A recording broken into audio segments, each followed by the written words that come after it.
నమస్తే, నేను Kavitha. Welcome to iDream news prime time discussion.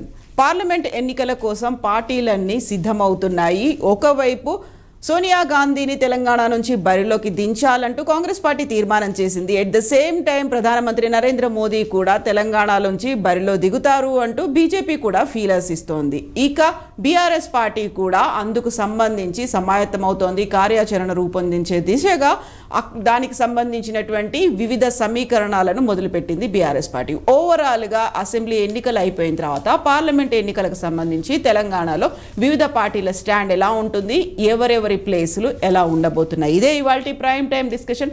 మనతో పాటుగా జాయిన్ అవుతున్నారు డిస్కషన్లో బీఆర్ఎస్ పార్టీ నుంచి మన్నె గోవర్ధన్ రెడ్డి గారు, అలాగే సీనియర్ జర్నలిస్ట్ నర్రా విజయ్ గారు. వెరీ గుడ్ మార్నింగ్ అండి. సో మరి కాసేపట్లో మనతో కాంగ్రెస్ లీడర్ కూడా జాయిన్ అవ్వబోతున్నారు. సో విజయ్ గారు, మనకి ఎలక్షన్స్ అనేది హార్డ్లీ ఒక 1 month కూడా కాలేదు తెలంగాణకి అసెంబ్లీ ఎన్నికలు అయిపోయి. ఇప్పుడు మళ్ళీ పార్లమెంట్ ఎన్నికల కోసం గేరప్ అవడం అనేది ఎలా ఉంది మూడు ట్రెండ్ అని మీకు అనిపిస్తోంది? ఇప్పుడు ఎలక్షన్స్ అయిపోయినాయి. అసెంబ్లీ ఎలక్షన్లు చాలా కీలకం ఏ రాష్ట్రానికి. నెక్స్ట్ పార్లమెంట్ ఎలక్షన్లు మనకి మేలో జరుగుతాయి. మా జనవరి మార్చిలో షెడ్యూల్ వస్తుంది, మేలో జరుగుతాయి. అన్ని రాజకీయ పార్టీలు సిద్ధం కావాల్సినటువంటి అవసరం ఉంటుంది. ఎందుకంటే పార్లమెంట్లో కూడా ఆ రాజకీయ పార్టీకి సంబంధించిన ఉనికి కావచ్చు, బలం కావచ్చు నిరూపించుకునేటువంటి అంశము ఇందులో జరుగుతుంది. అందుకే ఒక్కొక్క పార్టీ, కాంగ్రెస్ పార్టీ వాళ్ళ పొలిటికల్ అఫైర్స్ కమిటీలో సోనియా గాంధీ పోటీ చేయాలని ఒక తీర్మానం చేసి పంపారు.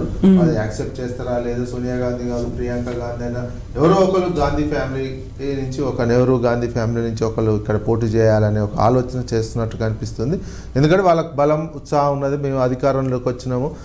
ఆ నేపథ్యంలో అంటే వచ్చినారని వాళ్ళు చేస్తానని నల్గొండ నుంచి చేయమనేది ప్రధానంగా వస్తున్నటువంటిది. నల్గొండ జనరల్ కాంగ్రెస్ పార్టీకి బలంగా ఉన్నటువంటి ఎంపీ స్థానము. అది ఎప్పుడైనా అటువంటి దానివల్ల ఉపయోగం ఉండదు. ఓడిపోయేటువంటిది బలహీనంగా ఉన్నటువంటి చోట వాళ్ళు ఏదైనా నిలబడితే పార్టీకి బూస్ట్ వచ్చే అవకాశం ఉంటుంది. ఇంకొకటి కాంగ్రెస్ పార్టీది ఏంటంటే ఉత్తరప్రదేశ్లో మళ్ళీ సోనియా గాంధీకి కూడా ఎఫెక్ట్ అయ్యే అవకాశం ఉంది అనేది వస్తున్నట్టు. మెదక్ సెంటిమెంట్ అంటే ఇందిరా మెదక్ సెంటిమెంట్ ఉన్నా ఇప్పుడు అక్కడ మెదక్ పోటీ చేద్దామనే ఆలోచన గట్టిగా లేదు. ఎందుకంటే మెదక్లో ఇక్కడ ఉన్నటువంటి పార్టీ బలంగా ఉందనే ఒక అంచనా ఉంది. వాళ్ళకి బలంగా ఉన్నటువంటి సీటు నల్గొండే. దాదాపు ఒక 30-35 సంవత్సరాల నుంచి నల్గొండ సీటు వేరే పార్టీ వాళ్ళు గెలవట్లేదు, కాంగ్రెస్ పార్టీయే గెలుస్తుంది పార్లమెంట్ నియోజకవర్గానికి సంబంధించినటువంటి. అట్లాంటిది వాళ్ళు అట్లాంటిది చూజ్ చేసుకుంటున్నారు తప్ప బలహీనంగా. ఇప్పుడు ఉన్నటువంటి ఉత్తరప్రదేశ్లో ఏమైంది, సోనియా గాంధీ ఓడిపోతుంది. ఎందుకంటే పోయినసారి రాహుల్ గాంధీ ఓడిపోయాడు, మళ్ళీ సార్ సోనియా గాంధీ కూడా ఓడిపోతే మరింత కాంగ్రెస్ పార్టీకి పరువు వద్దని వాళ్ళు దక్షిణాది మీద పడ్డారు. ఎందుకంటే దక్షిణాదిలో కర్ణాటక, కేరళ, ఇప్పుడు తెలంగాణలో పార్టీ బలంగా ఉన్నటువంటి నేపథ్యంలో దక్షిణాదిలో పోటీ చేయించుదామనే ఒక అంచనా కాంగ్రెస్ పార్టీ చేసి అందుకే పొలిటికల్ అఫైర్స్ కమిటీలో ఆ తీర్మానం చేసినట్టు కనిపిస్తుంది.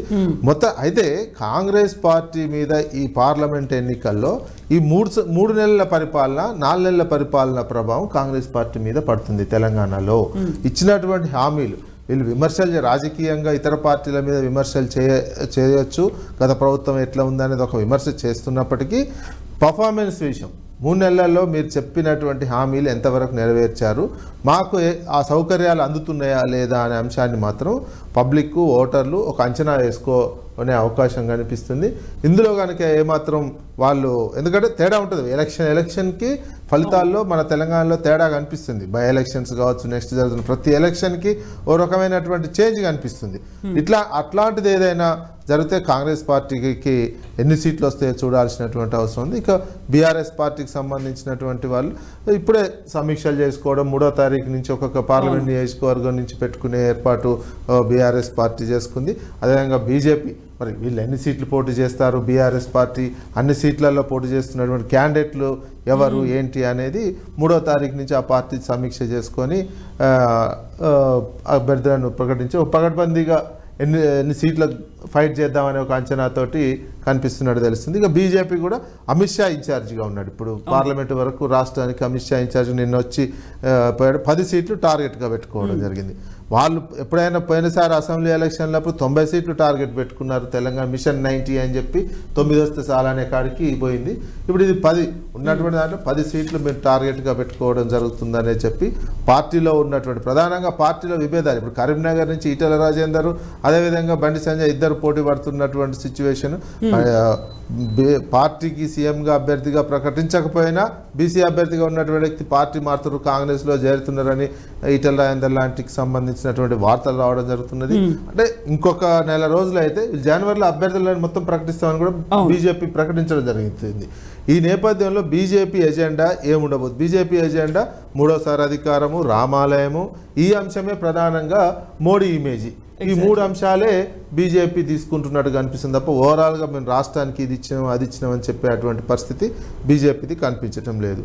ఇక కాంగ్రెస్ పార్టీ అయితే ఈ 3 నెలల్లో చేసే దానికంటే గత ప్రభుత్వం మీద చేసేటువంటి విమర్శలనే టార్గెట్గా అదే అంశాన్ని పార్లమెంట్లో ఎలక్షన్లో కూడా ఆ అంశాన్ని ఎజెండాగా తీసుకుపోయే విధంగా, ఎందుకంటే ముఖ్యమంత్రి గారు మాట్లాడుతున్నటువంటి మాటలు, ఆ పార్టీ నాయకులు మాట్లాడుతున్నటువంటి అంశాలు అవే కనిపిస్తున్నాయి. మేము చేసేదానికి చెప్పడం కంటే ఈ 3 నెలల్లో మళ్ళీ పాత ప్రభుత్వం మీద విమర్శలు.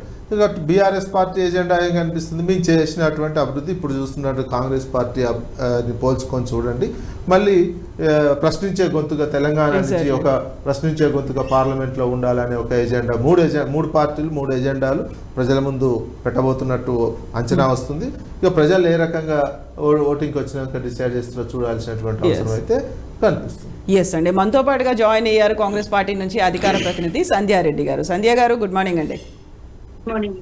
ఎస్, సో గోవర్ధన్ రెడ్డి గారు, మొన్ననే అసెంబ్లీ ఎన్నికలకు సంబంధించి బీఆర్ఎస్ హ్యాట్రిక్ అనుకుంటే హ్యాట్రిక్ కాస్త మిస్ అయిపోయింది. ఇప్పుడు చాలా ప్రతిష్టాత్మకంగా తీసుకోవాల్సినటువంటి అవసరం ఉంది. తమ విధానం ఏంటి, నినాదం ఏంటి అనేది బీఆర్ఎస్ పార్టీ అనౌన్స్ చేయాలి. ఎట్ ద సేమ్ టైం మళ్ళీ మేము గెలుచుకోబోతున్నాము, మేము ఎక్కడ పట్టు కోల్పోలేదు అని నిరూపించుకోవాల్సినటువంటి అవసరం కూడా ఉంది. ఎలా ఉంది బీఆర్ఎస్ సన్నాహకాలు అనేవి? బీఆర్ఎస్ సన్నాహాలకు గౌరవం వర్కింగ్ ప్రెసిడెంట్ కేటీఆర్ గారు ఆల్రెడీ సన్నాహాలు ప్రారంభించడం జరిగింది. మొన్న ఓడిపోయిన దానిలో చేస్తూ ఆల్రెడీ కొత్త క్యాండిడేట్లు ఎంపీ క్యాండిడేట్లను కూడా సెలెక్ట్ చేసుకోవాలి. ఖచ్చితంగా ఈసారి 16కు 16 అంటే 16 గెలవాలని చెప్పి ఆలోచనతో ముందుకు చేస్తున్నాం. అంటే ఇప్పుడున్న ప్రజెంట్ ఎంపీలతో పాటు కొత్త వాళ్ళు కూడా అవకాశం ఇవ్వాలని చెప్పేసి వర్కింగ్ ప్రెసిడెంట్ కేటీఆర్ గారు చెప్పడం జరుగుతుంది. ఇప్పుడు మొన్న మొన్న కాంగ్రెస్ పార్టీ ఏదైతే అధికారంలోకి వచ్చిందని చెప్పేసి అనుకుంటారో, గతంలో కూడా 2018లో బీఆర్ఎస్ పార్టీ అధికారంలోకి వచ్చింది. అంటే అప్పుడు టీఆర్ఎస్ పార్టీ వచ్చిన తర్వాత వితిన్ 4 monthsలో 4 బీజేపీకి వచ్చినాయి, 3 కాంగ్రెస్కి రావడం జరిగింది.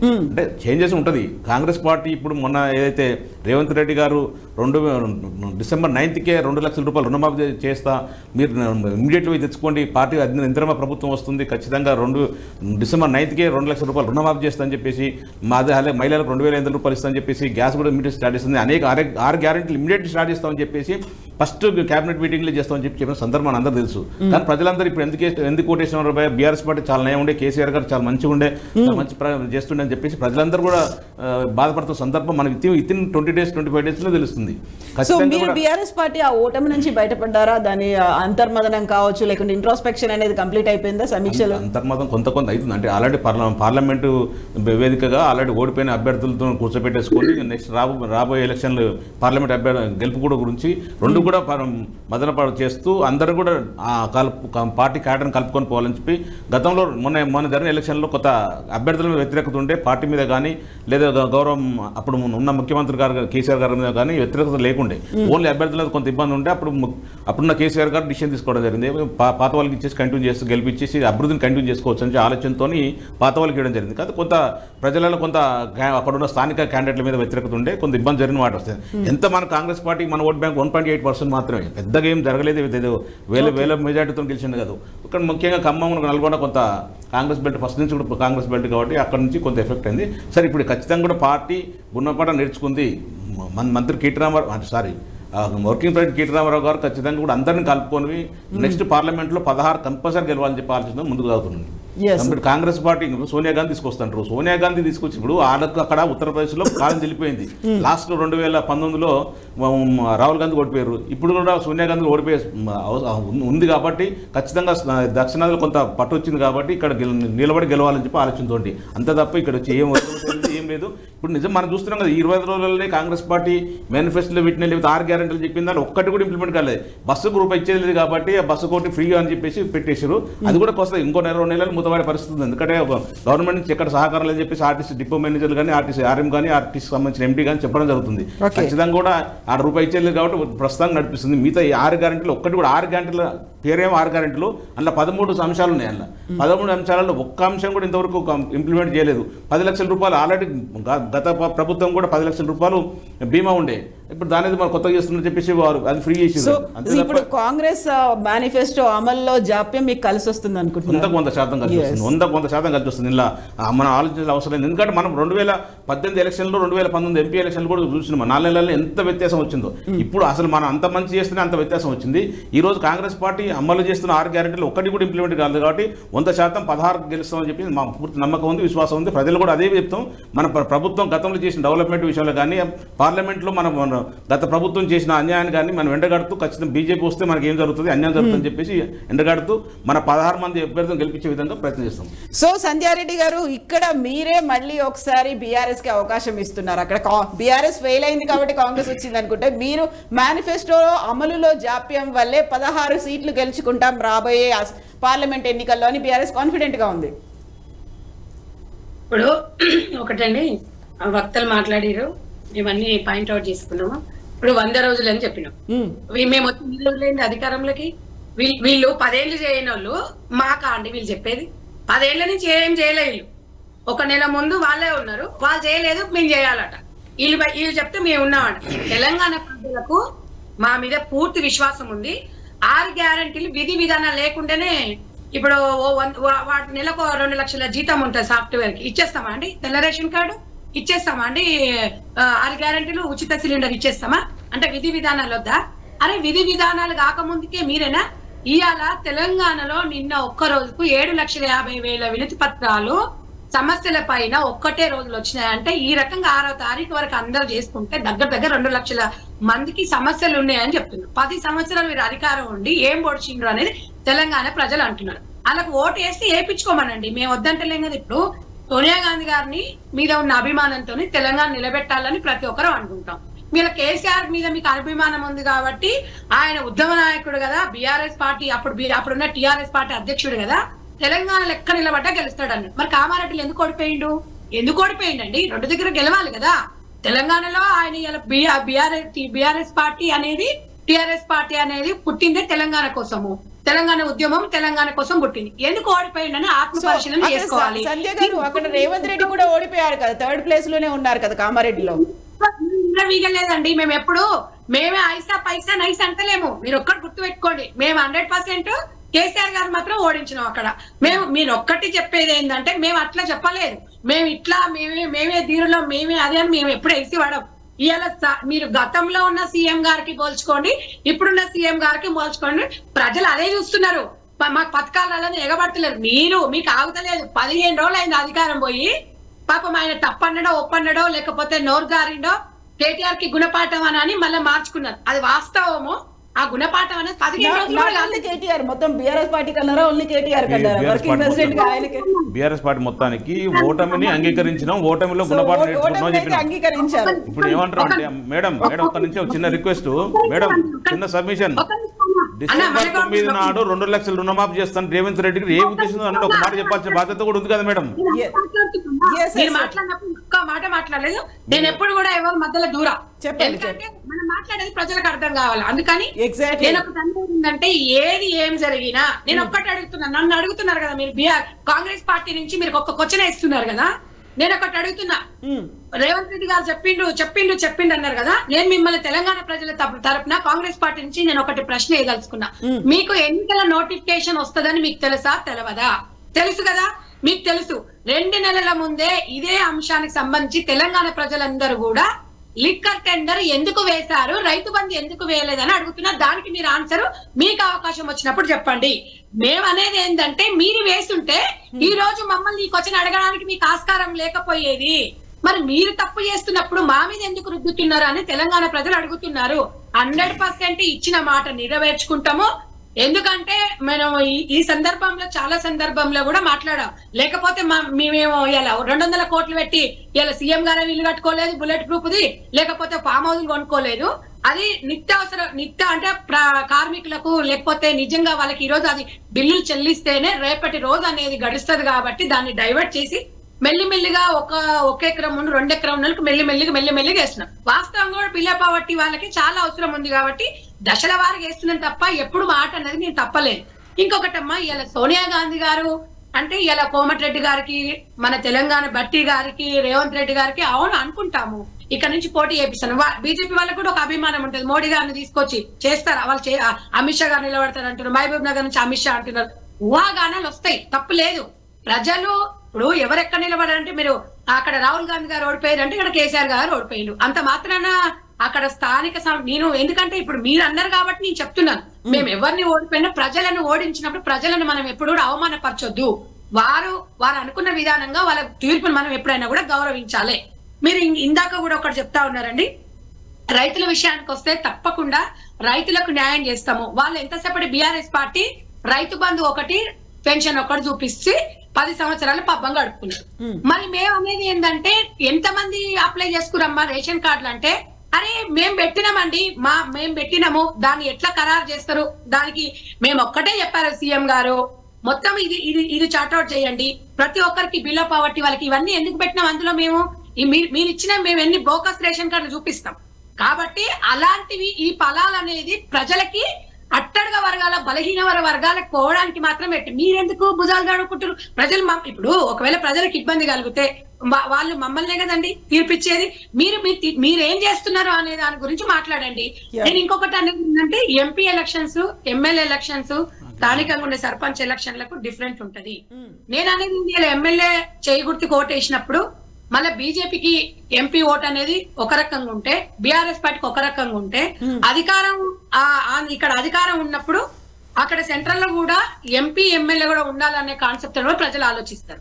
మనమే ఇప్పుడు 6 రోజులు 15 రోజులు నేను ఇయ్యాల కూడా చెప్తున్నాను, మీరు ఏమని అనుకో, నేను కూడా తెలంగాణ బిడ్డను, పిల్ల పుట్టాలంటే 9 నెలలు ఆగాలి, పెళ్లి కాగానే పిల్లలు పుట్టరు, అది అందరూ నేర్చుకోవాలి. సో గోవర్ధన్ గారికి ఒక అబ్జెక్షన్ ఏదో ఉంది మేడం. గోవర్ధన్ గారికి ఒక క్వశ్చన్. ఏ ఆలోచన లేకుండా ఒకసారి ప్రెగ్నెన్సీ అయితే 9 నెలల తర్వాతనే పిల్ల పుడతారని చెప్పేసి ఆలోచన రేవంత్ రెడ్డి గారికి లేదా? ఎట్లా చెప్పగలిగిండు మరి? జాబ్ క్యాలెండర్ కూడా ఎట్లా ఇచ్చిండు? జాబ్ క్యాలెండర్ ఇచ్చిండు, 2 లక్షల రూపాయలు రుణమాఫీ ఎట్లా చేస్తా చెప్పిండు. ఒక్క మాట, ఇప్పుడు మీరేదో అధికారంలోకి వచ్చినంత తప్పించుకోవడం ప్రయత్నం చేస్తే కాదు, కుదరదాడా. మీరే క్లియర్ చెప్పారు, రేవంత్ రెడ్డి గారు క్లియర్ చెప్పిండు, నెక్స్ట్ రాబోయేది ఇందిరమ్మ రాజ్యం, మీరు 2 లక్షల రూపాయలు అర్జెంట్ పోయి తెచ్చుకోండి రుణాలని చెప్పిండు. మరి డిసెంబర్ 9 అయిపోయింది కదా, మరి ఏం చేస్తున్నారు అంటున్నాం మేము. మీరు ఎవరు అడగడానికి అంటే ఏంది? మేము ప్రజల తరఫున ఖచ్చితంగా అడుగుతాం, మేము ప్రధాన ప్రతిపక్షంగా ఉన్నాం, ఖచ్చితంగా అడుగుతాం. ఎందుకు అడగద్దు?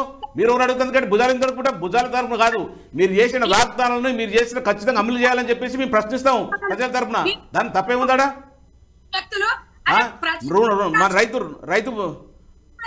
రైతు భరోసా ఏం చేశారండి? ఎకరానికి 1 రూపాయి, 50 రూపాయలు, 55 రూపాయలు వస్తుంది. అదా మీ పద్ధతి? మీరు చేసిన దాని కమిట్మెంట్ అడుగుతున్నాం. మీరు 100 రోజులని ఆ రోజు చెప్పాలి. మీరు డిసెంబర్ 9 డిక్లేర్ అని చెప్పారు. ఫస్ట్ తొలి క్యాబినెట్లే 6 క్యాబినెట్లకి చట్టబద్ధత కల్పిస్తాను ఎట్లా చెప్పారు? మరి ఆ చట్టబద్ధత ఎక్కడ పోయింది? మరి క్యాబినెట్ ఇప్పుడు 2 సార్లు 3 సార్లు మీటింగ్ అయింది, మరి ఒక్కటి కూడా ఇంప్లిమెంట్ చేయలేదు కదా. ఒక్క నిమిషం అండి. ఇవాళ తెలంగాణ ప్రజలు గ్రామీణ ప్రాంతాలలో నల్గొండ జిల్లా చూసుకున్నట్టయితే, ఖమ్మం చూసుకున్నట్టయితే, పొంగులేటి గారు ఎక్కడిని కూడా తొక్కని అన్నాడు. మరి ఎట్లా తొక్కనిచ్చిందా? మీరు సవాల్ విసిరిడు. అది కాంగ్రెస్ పార్టీ దమ్ము ధైర్యం. ప్రజల పక్షాన ఒక్కటే చెప్పినాం, నల్లగొండ జిల్లా కూడా ఒక్కటి తప్ప మొత్తం క్లీన్ చిప్ చేసినాం.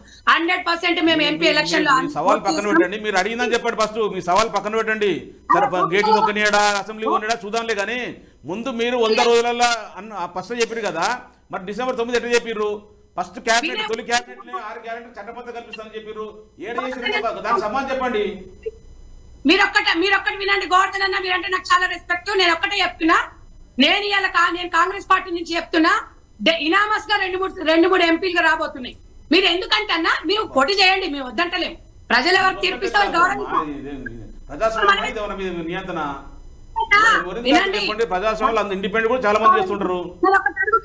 ఒకటి అడుగుతున్నా, ఏ సంబంధం లేని వ్యక్తి మహబూబ్ నగర్ జిల్లా నుంచి ఎంపీగా నిలబడితే బ్రహ్మరథంగా ఎంపీని ఇలా కేసీఆర్ గారిని గెలిపించారు. అదే కేసీఆర్ గారిని కామారెడ్డిలో చిత్తుగా ఓడించారు. రేవంత్ రెడ్డి ఓడిపోలేదా? కొడంగల్ ఓడిపోలేదా? ఏంది అసలు ఏం మాట్లాడుతున్నారమ్మా? ఓడిపోయింది మీరు కొడంగల్లో రేవంత్ రెడ్డి ఓడిపోలేదా? 2018లో చిత్తుకు ఓడిపోలేదా? మన కామారెడ్డి ఓడిపోలేదా రేవంత్ రెడ్డి? వెళ్ళిపోవటములు కామను. మీరు విషయం మీరు పక్కదో పట్టించేది ఏదో మీరు చెప్తారు తప్ప వాస్తవాలు మాట్లాడండి. మీరు చెప్పిన 6 గ్యారెంటీలలో 13 అంశాలు ఉన్నాయి. ఆ 13 అంశాలు మీరు జాబ్ క్యాలెండర్తో పాటు ఇచ్చి రేపు ఇంప్లిమెంట్ చేస్తున్నారో లేదో చెప్పండి. ఇప్పుడు లంక బిందెలు అని చెప్తారు కదా, లంక బిందెల గురించి మీకు ఫస్ట్ తెలియదా? మీరు ఫస్ట్ నుంచి దాదాపు 5 సంవత్సరాలు చెప్తున్నారు కదా, మీరు అవినీతి చేస్తారు కరప్షన్ జరుగుతుందని చెప్పేసి. మరి ఏం లేదు, బడ్జెట్ లేదు, అప్పుల పాలని చెప్తారు కదా. ఇప్పుడు వచ్చే వరకు లంక బిందెలు దొరుకుతుందా మీకు? మీరు లంక బిందెలు లేదని తెలిసి కూడా మరి ఎట్లా వాగ్దానాలు ఇచ్చారు? లంక బిందెలు కాదు, ఖాళీ కుండలు మాత్రమే. ఖాళీ కుండలు అని చెప్పి చెప్తారు కదా, మరి ఎట్లా వాగ్దానాలు ఇచ్చారు? ఇవన్నీ ఎట్లా ఇంప్లిమెంట్ చేస్తారని చెప్పారు? మీరు చేసిన వాగ్దానాలు ఇంప్లిమెంట్ చేయని చెప్పి అడుగుతున్నాం మేము, అంతే తప్ప 100 రోజులు చేస్తారా, రేపు చేస్తారా, ప్రజలకు మీకు గుణపాటు చెప్తారు. మేము ఏదో మీరు అమలు కానీ హామీలు ఇచ్చేసిన తర్వాత ప్రజలు మేము నమ్మి ఓటేసారు, ఈ అమలు కానీ హామీలు అని చెప్పి చాలా తెలియదు పాపం, ఇప్పుడు బాధపడుతున్నారు. సంజయ్ గారు, ఇప్పుడు ఒకవేళ లంక బిందెలు కాదు ఖాళీ కుండలే ఉన్నాయనుకుంటే మళ్ళీ వాటిని లంక బిందెలు చేసేటువంటి బాధ్యత మీదే. ఎట్ ద సేమ్ టైం సంక్షేమ కార్యక్రమాలు అండ్ మీరు చెప్పినటువంటి 6 గ్యారంటీ స్కీమ్ల అమలు, ఎట్ ద సేమ్ టైం మళ్ళీ పార్లమెంట్ ఎన్నికలు, అన్నీ ఒకేసారి టఫ్ టాస్క్ లాగా, ఛాలెంజింగ్ టాస్క్ లాగా కనిపిస్తున్నాయా మీకు? మీరు క్వశ్చన్ అడుగుతారు, మేము చెప్తే మధ్యలో దూరుతాడు. ప్రజలకు ఏమర్థం అవుతుందమ్మా? కొంచెం విజ్ఞత ఉండాలి. టీవీ ముందర కూర్చున్నప్పుడు మొత్తం మనమే అని ఉండొద్దు. మీకు అవకాశం వచ్చినప్పుడు ఇగో నేను ఎప్పుడు ఒక నోట్ చేసుకుంటానమ్మా, ఇట్లా బుక్ పెట్టుకుంటా, ఎవరేం రాసిందో చెప్తా. నేను మాట్లాడుతుంటేనే మధ్యలో అనుకుంటే నేనేం చెప్పాలి? ప్రజలకు ఎట్లా అర్థమైతే? మీరు అడిగిన క్వశ్చన్ ప్రజలకు అర్థం కావాలి కదా. మీరు దయచేసి చెప్తున్న పానల్ ఉన్న వాళ్ళము ఎప్పుడైనా ఓపిక ఉండాలి. రాసుకోండి, మీకు అవకాశం ఇస్తారు కదా. నేను అనేది ఏందమ్మా, కాలి బిందెలు వచ్చినా, లంకి బిందెలు వచ్చినా, ఏ బిందెలు వచ్చినా మొత్తం నాకిండ్రు, తెలంగాణ మొత్తం నాశనం చేసినా అందరికి తెలిసే. మేము ఒకటే చెప్తున్నాము ప్రజల ముందు, అందుకే మేము అభివృద్ధి పథంలో వెళ్తున్నాము, శ్వేతపత్రం విడుదల చేసినాం. ఒక్కొక్క శాఖలో ఎవడవాడు ఎన్ని తిన్నాడు అన్ని బయటికి రావాలా. ఏం చేసిన ప్రజలకు మేము బేర్ చేయడానికి 100% మేము గ్యారంటీలు అమలు చేస్తాం. మేము బీఆర్ఎస్ లకు జవాబుదారి కాదు, మేము ప్రజలకు జవాబుదారి. నిజమైన నిరుపేదలు ఎవరుండో వాళ్ళకి అందేలా మేము చేస్తాం. వాస్తవంగా ధనికులకి ఎవరు పీకేస్తాం, తెల్లరేషన్ పీకేస్తాం, లేనోనికి ఇస్తాం. ఇవాళ ఏంది, ఇవాళ కాంగ్రెస్ పార్టీ నినాదం ఏందమ్మా, బలహీనమైన వర్గాల కోసం కాబట్టి గ్రామీణ ప్రాంతాలలో కాంగ్రెస్ పార్టీకి ఓటేసి. ఎందుకు మామూలుగా 1000-2000 ఓట్లను ఓడిపోలే, చిత్తు ఓడిపోయినరు వీళ్ళు, మామూలుగా కాదు. హైదరాబాద్ కు వచ్చినే ఒక రకంగా ఉంది ఎలక్షన్. ఎందుకంటే నేను ఒకటి చెప్తా, గ్రామీణ ప్రాంతాలలో 50-40 వేల ఓట్లతో గెలిచిరు, అయినా వీళ్ళకి ఇంకా కూడా ఏం అనిపించట్లేదు, వీళ్ళకి కొంచెం కూడా బుద్ధి రావట్లేదు. దాన్ని పెట్టుకొని వీళ్ళు మాట్లాడుతుంది. ఇలా గ్రేటర్ హైదరాబాద్ కి వచ్చినట్టయితమ్మా, ఇలా గ్రేటర్ హైదరాబాద్ లో ఎమ్మెల్యేలుగా PRS లో గెలిచిండు. గ్రేటర్ హైదరాబాద్ లో మున్సిపల్ ఎలక్షన్ లో GHMCలో కార్పొరేటర్ 43-44 మంది గెలిచిండు. మరి బీజేపీ పార్టీ ఇక్కడ ఎందుకు గెలవలేకపోయిందమ్మా? ఎందుకు ఆ స్థానాలు ఎందుకు కైవసం చేసుకోలేకపోయింది అనేది కూడా ఒక క్వశ్చన్. కాబట్టి ఒక్కటే అమ్మా, ప్రజలు అధికారం ఇచ్చిరు 5 ఏళ్ళు, మన 15 రోజులలో ముడుచుకొని పోయేది కాదు ఇది. అరే అప్పుడే 15 రోజులలోనే కేసీఆర్ మంచోడు అయిపోయింది, అప్పుడే కాంగ్రెస్ పార్టీ చెడ్డది అయిపోయిందా? చరిత్ర ఉన్న పార్టీ, వాళ్ళు నమ్మిండ్రు. వాళ్ళు ఇవాళ ఇంకా అసలు స్టార్ట్ అయింది మొన్న 28 కదమ్మా, స్టార్ట్ అయ్యి ఇంకా అదంతా క్లోజ్ అయ్యి పరిశీలిస్తాము. ప్రతి ఒక్కరికి ఇంకొకటి, అది పథకాలు పక్కన పెడితే ప్రతి ఇంటికి, ప్రతి గుడానికి, ప్రతి తాండాకి వెళ్ళమని చెప్తున్నారు అధికారులకు, కలెక్టర్. వాళ్ళ దగ్గరికి వెళ్ళేసి ఓటర్ ID కార్డులు ఏ రకంగా వీళ్ళు దొంగ ఓట్లు, బోకస్ ఓట్లు ఎట్లా చేసుకున్నారో మేము అట్లా చేయట్లేదు. నిజమైన నిరుపేదలకు వాళ్ళకి రేషన్ కార్డు లేకుండా అప్పటికప్పుడు మీరు స్పందించి వాళ్ళకి అందేలా చూసి ఒక ఎక్నాలెడ్జ్మెంట్ అనేది మీరు స్లిప్ కూడా వాళ్ళకి ఇచ్చి రావాలని చెప్పేసి, ఇలా పాలన ఎక్కడ లోపం జరగకూడదు అన్న ఒక నినాదంతో వెళ్తుంటే వీళ్ళు ఓర్వలేక అన్ని అబద్ధాలే. ఆ 22 వెహికల్స్ గురించి మాట్లాడితే అబద్ధాలే, అవి మీడియా విజువల్స్ వచ్చిన అబద్ధాలే, ఇవన్నీ అబద్ధాలే చేస్తారు. ఈ మషిమూషి మారడికాయ ప్రజలు నమ్మరమ్మా. నిజంగా ప్రజల నీకు ఎవరు పని చేస్తారనేది మాత్రమే నమ్ముతున్నారు. ఒకవేళ మేము పని చేయలేదనుకోండి, ఇంకా స్థానిక ఎలక్షన్స్, సర్పంచ్ ఎలక్షన్లు ఉన్నాయి, ఎంపీటీసీ ఎలక్షన్లు ఉన్నాయి. ఫస్ట్ టెస్ట్ అనేది పార్లమెంట్ ఎలక్షన్ లోనే కనిపిస్తోంది కదా మీకు. సరే, అది ప్రజలు నిర్ణయిస్తారు కదా మేడం. ఇప్పుడు మాకు వచ్చింది అనుకోండి, పార్లమెంట్ లో పోటీ చేసిన తర్వాత మళ్ళీ ఒక రోజు పెట్టుకుంటాం కదా, అప్పుడు జరుగుతుంది కదా. ముందే ఇలా కూడా మాట్లాడుకుందాం, మళ్ళీ 100 రోజులు అనుకున్నారు కాబట్టి ఇలా కూడా మళ్ళీ మాట్లాడుకోవాల్సిన అవసరం ఉంది. తప్పకుండా మా మీద మాత్రం పూర్తి నమ్మకం అయితే ప్రజలకు ఉందని మేము భావిస్తున్నాము. ఎక్కడ మిస్గైడ్ లేదు. ప్రతి మంత్రి ఈ రోజు ప్రతి శాఖని క్షుణ్ణంగా పరిశీలిస్తుంది. లోటుపాట్లు ఏమున్నాయి, గతంలో ఏముంది అనేది ఎప్పుడన్నా ఒక్క మంత్రి అమ్మ కవిత గారు మీరు నిజంగా చెప్పండి, ఈ వేదికగా అడుగుతున్నా, ఈ ఛానల్ వేదికగా అడుగుతున్నా, ఎప్పుడన్నా ఒక మంత్రి ప్రజలతో ఇట్లా మమేకం అయ్యారా? ఒక ఎమ్మెల్యే ఎప్పుడైనా మమేకం అయ్యారా? ఒక సీఎం గారు మంత్రుల సమావేశాలు ఇట్లా ఎప్పుడైనా చేశారా? మీరు ఒక్కటి చెప్పండి. ప్రగతి భవన్ అన్ని వేల కోట్లు పెట్టి కట్టుకొని ఎప్పుడైనా ఇట్లా సమీక్షలు చేశారా? ఎమ్మెల్యేలతోనే మాట్లాడకపోయేటోడు, ఒక మంత్రులకే టైం ఇవ్వకపోయేటోడు, ఒక ప్రజా సమస్యనే గాలికి వదిలేసిండ్రు. ఇవాళ మేము ఇలా సీఎం గారు ఇలా ప్రజలకు టైం ఇస్తున్నారు. సామాన్యంగా ఆయన కనీసము నాకు ఏ సెక్యూరిటీ వద్దని తిరుగుతున్నారు. ప్రజలకు ఒక భరోసా నమ్మకం కలిగిస్తున్నారు. భరోసా పక్కన పెట్టండి, ఒక నమ్మకము నేనున్నా మీకు అనే నమ్మకమే ప్రజలు కోరుకుంటారు. మాకు ఇమ్మీడియట్ గా 6 పథకాలు కావాలని అడగట్లే. యా, సో విజయ్ గారిని అడుగుదాం. మీరు అడిగినటువంటి క్వశ్చన్ కి విజయ్ గారు ఆన్సర్ చేస్తారు. విజయ్ గారు, గతంకి ఇప్పటికీ ఉన్నటువంటి ఇద్దరు సీఎంల మధ్య తేడాని ప్రజలుగా ఐడెంటిఫై చేస్తున్నారా? ఏది ఇక్కడ కీలకమైనటువంటి సబ్జెక్ట్ కాబోతోంది పార్లమెంట్ ఎన్నికలకు సంబంధించి? అట్లేం లేదండి. గతంలో ఉన్నటువంటి వాళ్ళు అంటున్నటువంటి వాళ్ళు ఏంటంటే 100 కోట్లు 1000 కోట్లు పెట్టి ప్రగతి భవన్ కట్టిరండి, అది 35 కోట్లు అయింది అని అసెంబ్లీలోనే దానికి ఖర్చు ఉన్నది, అది అంతున్నది.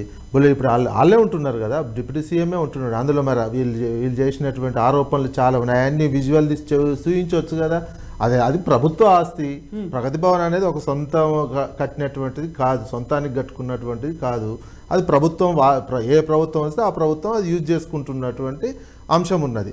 సమీక్షలు అంటే రెగ్యులర్ సమీక్షలు చేయండి ఇవన్నీ ఎందుకు వచ్చి ఉంటాయి? ఎక్కడైనా ఏ గవర్నమెంట్ అయినా ఇంటరాక్ట్ అవ్వలేదు సొంత ఎమ్మెల్యేలతోనే అనేది, ప్రజలతో కూడా మమేకం కాలేదు, కలుపుకోలేదు. ఒక సొంత ఎమ్మెల్యేలతో కలిపి సొంత ఎమ్మెల్యేలు ఎన్నడూ చెప్పలేదు, వీళ్ళే అంటున్నటువంటిది.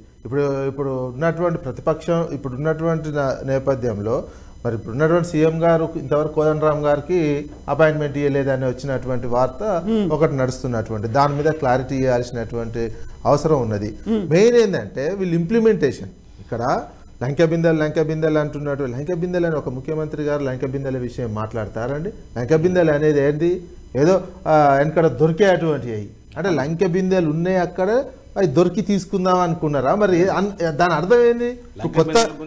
ఇప్పుడు కొత్తగా గెలిచిరు చేయబట్టి ప్రజలు కొంతమంది పట్టించుకుంటారో పట్టించుకోకపోవచ్చు అనే కానీ ఒక ముఖ్యమంత్రి స్థాయి వ్యక్తి లంక బిందెలు ఉన్నాయి మేము అనుకున్నాము, లేవు ఖాళీ కుండలు ఉన్నాయంటే ఆ ముఖ్యమంత్రి పదవినే స్థాయి తగ్గించినట్టు. అది అక్కడ రేవంత్ రెడ్డి ముఖ్యమంత్రి ఇంకెవరు ముఖ్యమంత్రి అని కాదు, ముఖ్యమంత్రి పోస్టు, ఆ పోస్టు యొక్క స్థాయిని తగ్గించి మాట్లాడుతున్నటువంటి తెలంగాణ ప్రైడ్ తగ్గుతున్నట్టే. అది అక్కడ తెలంగాణ గర్వం ఆత్మ గౌరవం కావచ్చు తెలంగాణకు ఉన్నటువంటి గవర్నమెంట్ మేము ఆస్తుల్ని పెంచాము అని చెప్పినప్పుడు అక్కడ ఆస్తులు అనేవి ఏమి కనిపించట్లేదు, కేవలం అప్పులు మాత్రమే కనిపిస్తున్నాయనే దాంట్లో చూడొచ్చు కదా. అప్పులు ఉన్నాయనేది మొదటి నుంచి రోజు ప్రతి బడ్జెట్ సమావేశంలో ప్రతి కాగ్ రిపోర్ట్ లో అప్పులు చేసినటువంటి విషయం కనిపిస్తుంది. అప్పులు చేసినటువంటి దాంట్లో ఆస్తులు పెరిగినాయి కనిపిస్తున్నాయి కదా నీకు. అప్పులు ఇప్పుడు కాళేశ్వరం ప్రాజెక్టు కట్టారు, కడితే అదొక ఆస్తి. ఇప్పుడు అదే అది కాళేశ్వరం ప్రాజెక్ట్ అనేది 1,00,000 కోట్లకు అవుతుంది, ఇప్పుడు కట్టాలంటే అది 2,00,000 కోట్లు అవుతుంది దాని వాల్యూ. ప్లస్ దాని దగ్గర దాంతో వాటర్ రిసోర్స్ పెరిగి కేవలం వరి ధాన్యమే 1,20,000 కోట్ల రూపాయలు రైతుల జేబుల్లోకి వచ్చాయి. నీకు రైతుల జేబుల్లోకి వచ్చాయంటే 1,20,000 కోట్లు రైతుల జేబుల్లోకి వచ్చాయంటే రాష్ట్రానికి వచ్చినట్టే కదా. ప్రొడక్షన్ పెరిగింది, దాంతో ఏమైంది? ప్రొడక్షన్ పెరిగింది. రాష్ట్రం యూనిట్గా తీసుకున్నట్టయితే చేసిన 1,00,000 కోట్ల అప్పు, కాళేశ్వరం 1,00,000 కోట్ల అప్పు, నీకు ప్రజల చేతిలోకి 1,00,000 కోట్లు నీకు యూనిట్గా తీసుకున్నప్పుడు తేలిపోతుంది కదా. దానికి సమానంగా మీరు ఇప్పుడు కొత్తగా క్రియేట్ చేస్తున్నారు. మీకు ఇవన్నీ తెలుసు, ఎందుకంటే ప్రభుత్వం వస్తున్నటువంటి నేపథ్యంలో అప్పులు ఉన్నాయి, ఇవన్నీ తెలుసుకొనే హామీ ఇచ్చారు. ఎందుకంటే శ్రీధర్ బాబు గారి నేతృత్వంలో మేనిఫెస్టో కమిటీ చేసింది కాంగ్రెస్ పార్టీ ఇవన్నీ స్టడీ చేసిన తర్వాత కూడా ఇచ్చి మేము 9వ తారీఖు ఇచ్చేస్తాం. మీరు ఉన్నాయి డేట్ల ప్రకారమే, ఆ డేట్ల ప్రకారమే చేయండి. మీరు చెప్పినటువంటి డేట్ల ప్రకారమే ఇప్పుడు ఫిజికల్గా తీసుకుంటారు అప్లికేషన్లు ఫిజికల్గా తీసుకోవడము అంటే డిలే తప్పేముందండి. జనరల్ ఇప్పుడు ఫిజికల్గా రాసిస్తారు, రాసిచ్చిన తర్వాత దాన్ని కంప్యూటరీకరించాలి. ఇప్పుడు ఏమవుతున్నాయి ఆ అప్లికేషన్లు అన్నీ ఇప్పుడు ట్రంక్ పెట్టెలు కొంటున్నారంట, ఇవన్నీ అప్లికేషన్లు ట్రంక్ పెట్టెలే పెడతారు. ఏం చేయాలనో గైడెన్స్ లేదు. తీసుకున్న అప్లికేషను కంప్యూటరీకరించడానికి దానికి సంబంధించిన మెకానిజం లేదు ఇప్పటి వరకు. ట్రంక్ పెట్టెలు ఒక్కొక్క ట్రంక్ పెట్టెకు 1,800 కానీ ఎవరికి ఇస్తున్నారో ఆ 1,800 ట్రంక్ పెట్టె వార్డుకు గ్రామ పంచాయతీకి 4-5 చొప్పున ట్రంక్ పెట్టెలు కొంటున్నారు. ట్రంక్ పెట్టెలు పెట్టడం ఏందండి? ఇది ఎమ్మటే కంప్యూటరీకరించాలి కదా. కంప్యూటరీకరించి నీకు ఎవరు ఉన్నారు ఏంది అనేది. ప్లస్ రేషన్ కార్డు మనం రాష్ట్రంలో 1,20,00,000 కుటుంబాలుంటే 92 లక్షలది వైట్ రేషన్ కార్డులు ఉన్నాయండి. అప్పుడు ఉన్నటువంటి ఇప్పుడు కొత్తగా వచ్చే 2014 ఉన్నటువంటి రేషన్ కార్డులే ఇప్పుడున్నాయి. దాదాపు ఒక 5 లక్షలు ఏమైనా కొత్తవి వచ్చాడేనే తప్ప రాష్ట్రంలో 1,20,00,000 కుటుంబాలుంటే 92 లక్షల రేషన్ కార్డులు ఉంటాయా? అవన్నీ ఇచ్చింది కూడా మళ్ళీ అంతకుముందు వీళ్ళే, ఇప్పుడు ఆ ప్రభుత్వమే ఇచ్చింది. ఎక్కువ ఉమ్మడి ఆంధ్రప్రదేశ్లో ఉన్నప్పటి నుంచి వచ్చినటువంటి లెక్కే. మరి ఆ రేషన్ కార్డులని ఇప్పుడు ఇవన్నీ అప్లికేషన్లు నింపితే కంప్యూటరీకరణ చేసి మళ్ళీ తర్వాత అంటే ఈ 3-4 నెలలు ఇదే పని జరగబోతుంది. దాదాపు కోట్ల అప్లికేషన్లు వస్తాయి, కోట్లలోనే వస్తాయి ఈ అప్లికేషన్లు. ఈ కోట్ల అప్లికేషన్లను ఏం చేయాలనేది నెక్స్ట్ గైడెన్స్ ఇవ్వలేదు. ఇప్పుడు అవి కొని కాదు, రాసుకొని ఫామ్ నింపి ఏం చేస్తున్నారు, ట్రంక్ పెట్టెల్లో పెడుతున్నారు. ట్రంక్ పెట్టెల్లో పెట్టి ఏం చేస్తారు, అవి దాని వెంబటే ఉండాలి కదా, దానికి సంబంధించినటువంటి ప్రాసెస్ లేదు. ట్రంక్ పెట్టెలు కొనమని ఇచ్చిన ఆర్డర్ ఈరోజు 1800, ఒక్కొక్క ట్రంక్ పెట్టె 1800 అంట. ధరణి వెబ్సైట్ లో అవకతవకలు ఉన్నాయి, దాన్ని కంప్యూటరైజ్ చేయాలి, లేకుంటే వాటిని అవకతవకల్ని తొలగించాలి అని అంత పోరాటం చేసినటువంటి కాంగ్రెస్ పార్టీ ఇప్పుడు దీనికోసం ఒక ఆన్లైన్ వ్యవస్థనో లేకుంటే ఒక వెబ్సైట్ నో వీటినన్నింటినీ ఎందుకు డెవలప్ చేసుకోకుండా వచ్చిన అప్లికేషన్స్ అన్నింటినీ పక్కన ఎందుకు పెడుతున్నారు అనేది ఎప్పుడు సార్ట్ అవుట్ చేస్తారు? ఫిల్టరేషన్ ఎప్పుడు అవుతుంది? లబ్ధిదారులకు ఎప్పుడు చేకూరుతుంది ఆ లబ్ధి అనేది? ఇప్పుడు ట్రంక్ పెట్టెలు పెట్టకపోతే, భద్రంగా దాచి పెట్టకపోతే కేసీఆర్ ఫామ్ హౌస్ పంపిస్తామా అండి మేము? ఆయన ఇప్పుడు బీజేపీ ఫామ్ హౌస్ దొరికింది, మీ రేవంత్ లేదా, మీకు లేదా, ఎవరికి లేదు చెప్పు. ఫామ్ హౌస్ దొరుకుతుంది మేము ఎట్లా చేస్తాం? ప్రజలకు జవాబుదారీ. అప్పుడు అహంకారం అంతా ఎత్తుకెట్లా? అది శాస్త్రం ఏంది అట్లా? అది శాస్త్రం ఏంది? అదే ఏది నోరు కాదు మాట్లాడితే ఎట్లా? నువ్వు మాట్లాడతాను కంటే మేము ఖచ్చితంగా ప్రజల తరఫున మాట్లాడతాం. ఎందుకు మాట్లాడవు? ఏంది కాపాడలేస్తే ఎట్లా? మీరు ఎట్లుండే చెప్పండి. ఒక్క నిమిషం ఆగండి మీరు. కవిత గారు అంటే 6వ తారీఖు వరకు మనకి సమయం ఉందమ్మా. రోజు రోజు రోజు రోజు ప్రతి ఒక్కరు అప్లై చేసుకుంటున్నారు, ప్రతి వాళ్ళు చేస్తున్నారు. గ్రామ సభలలో కూడా మీరు ఎప్పుడన్నా వీళ్ళకి ఎప్పుడన్నా గ్రామ సభలు పెట్టిరా అండి? మేము గ్రామ సభలు పెట్టినాం. గ్రామ సభల ద్వారానే ప్రతి ఒక్క లబ్ధిదారునికి మేడం. మీరు ఇది గ్రామ సభల ద్వారా ఎంపిక జరగట్లేదు, అప్లికేషన్ తీసుకుంటారు. ఇప్పుడు జరిగే గ్రామ సభలు కాదు, అప్లికేషన్ తీసుకుంటున్నారు. ఎంపిక కోసం గ్రామ సభలు. సమాధానం, నువ్వు బీఆర్ఎస్ బీజేపీ రెండు ఒకటే గానీ మీరు చేసింది ఇప్పుడు ఇక కేసీఆర్ గురించి మీరు ఒక్కరే వచ్చి తక్కువ మాట్లాడడానికి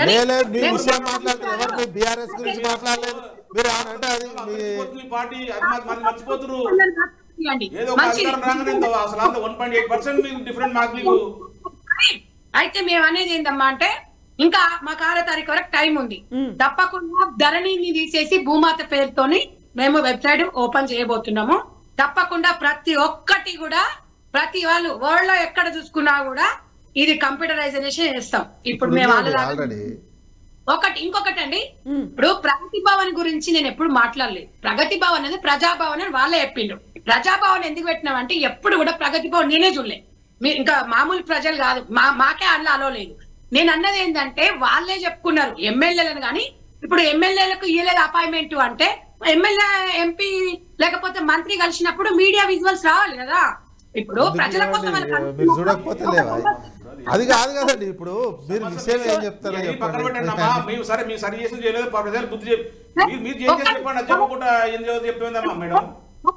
చెప్పండి. కోదండరాం గారికి అపాయింట్మెంట్ ఇవ్వలేదని వీళ్ళు ఏడుస్తారు.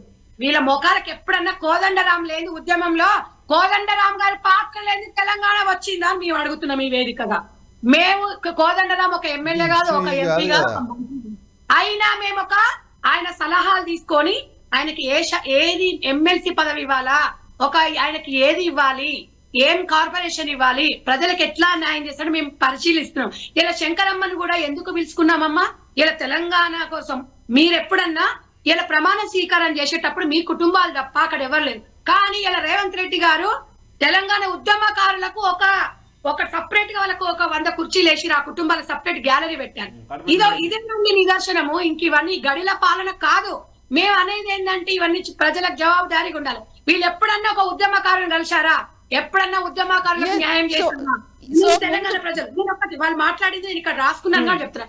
ఇంకొకటి ఇలా అన్న చెప్తున్నాడు, నిజంగా 2014లో మేమే ఇచ్చినాం, వాస్తవానికి మేమే ఇచ్చినాం తెల్ల రేషన్ కార్డులు. వాళ్ళు ఇయ్యలేదని చెప్పేసి ఇలా బీజేపీ నాయకుడే బీఆర్ఎస్ వాళ్ళకి చెప్తున్నాడు. మరి ఇక వీళ్ళు 10 ఏళ్ళు వీళ్ళు ఇయ్యనోళ్ళు మా గురించి ఎట్లా మాట్లాడతారమ్మా? మా గురించి ఇప్పుడు 10-20 వేలు ఇచ్చుకుంటే టిఆర్ఎస్ నాయకులకు 3 అంతస్తుల బిల్డింగ్ ఉన్న వాళ్ళకు వాళ్ళకి ఇచ్చుకున్నాడు అంతే తప్ప ఈడ ప్రజలకు ఒరిగిపోయింది లేదు. ఎస్ మళ్ళీ మేమే ఇస్తాం, మేమే ప్రజలకు న్యాయం చేస్తాం. ప్రతి ఒక్కరు అర్హులైన వారికి ప్రతి ఒక్కరికి కూడా తెల్ల రేషన్ కార్డులు ఇస్తాం, పెన్షన్ ఇస్తాం, రుణమాఫీ చేస్తాం, 6 గ్యారెంటీలు ఇస్తాం. సంజయ్ గారు మీరు పెట్టుకున్నటువంటి December 9th అప్పటి నుంచి అమలు అనేది ముందు ప్రచారం అయినప్పటికీ కూడా ఇప్పుడు మీరు ఒక 100 రోజుల డెడ్ లైన్ పెట్టుకున్నారు. 100 రోజుల్లోనే పార్లమెంట్ ఎన్నికలు కూడా రాబోతున్నాయి. ఇప్పుడు మీ స్ట్రాటజీ మారాల్సినటువంటి అవసరం ఉంది. ఎట్ ద సేమ్ టైం గతంలో ఉన్నటువంటి 3 సిట్టింగ్ ఎంపీలు కాంగ్రెస్ తరఫున, ఒకరు ముఖ్యమంత్రి అయ్యారు, 2 మంత్రులు అయిపోయారు. అక్కడ అభ్యర్థుల్ని మళ్ళీ కొత్త వాళ్ళని తీసుకుంటారా, బీజేపీ నుంచి వస్తే ఎవరు వస్తే వాళ్ళకి కాంగ్రెస్ టికెట్ ఇవ్వడానికి రెడీగా ఉంది అనేది. సో సిట్టింగ్లు ఎలాగూ పోయారు కాబట్టి, లేరు కాబట్టి ఇప్పుడు 17 స్థానాలకు సంబంధించి మీ దగ్గర అభ్యర్థులు ఎవరున్నారు? ఒకటమ్మా, ఇప్పుడు కొత్త వేరే పార్టీ నుంచి తీసుకుంటామా ఏదో చేసుకుంటామా అనేది జాతీయ పార్టీ, జాతీయ స్థాయిలో చర్చిస్తారు. నాకు ఉన్న అవగాహన ప్రకారంగా 100% కాంగ్రెస్ వాదం వినిపించడానికి అవగాహన ఉన్న వ్యక్తులకి, నిజంగా ప్రజలతో మమేకమై ఉన్న వ్యక్తికి అలాగే విద్దామన్న ఒక నినాదంతో ఇవాళ రేవంత్ రెడ్డి గారు ఒకటే చెప్పారు. ఏదైనా కార్పొరేషన్ లో కానివ్వండి, ఏదైనా విషయానికి వచ్చి ఏదన్నా కూడా మా కాంగ్రెస్ కార్యకర్త పార్టీ కోసం పనిచేసిన వాళ్ళకే ఫస్ట్ ప్రియారిటీ ఇవ్వమని చెప్పేసి క్లియర్ కట్ గా చెప్పారు. ఆ రోజు అదే చెప్పారు, మాకు కూడా అదే చెప్పారు. మీరు గాంధీ భవన్ దగ్గర ఉండకూడదు, ప్రజలలో ఉండండి, పదవులు మీకే వస్తాయి, ప్రజలలో మీరు ఉండండి అని చెప్పారు. అదే మాట మీద నిలబడుతున్నాము. ఇప్పుడు 3 వెళ్ళినా కూడా ఒక్క సీట్ కి 1000 మంది కొట్లాడుతారు. నేను కూడా ఎంపీ, మహబూబ్ నగర్ ఎంపీ కావాలని అడుగుతున్నా. సో అప్లికేషన్స్ మొదలైపోయాయా మరి? గతంలో ఎమ్మెల్యేలకు అప్లికేషన్స్ తీసుకున్నట్టుగా ఎప్పటి నుంచో స్టార్ట్ అవుతూనే ఉంది. పోటీ చేయాలని ప్రతి ఒక్కరికి ఉంది. తెలంగాణలో నూతన ఉత్సాహం కనిపిస్తుంది. తప్పకుండా మేము కూడా మమేకం కావాలని ప్రతి ఒక్కరు ఆశిస్తాం కదా, మా పని చేసినప్పుడు తప్పేం లేదు అందులో. కాబట్టి ఆ ఎంపీ అనేది అన్ని సీట్లను కైవసం చేసుకోవాలి.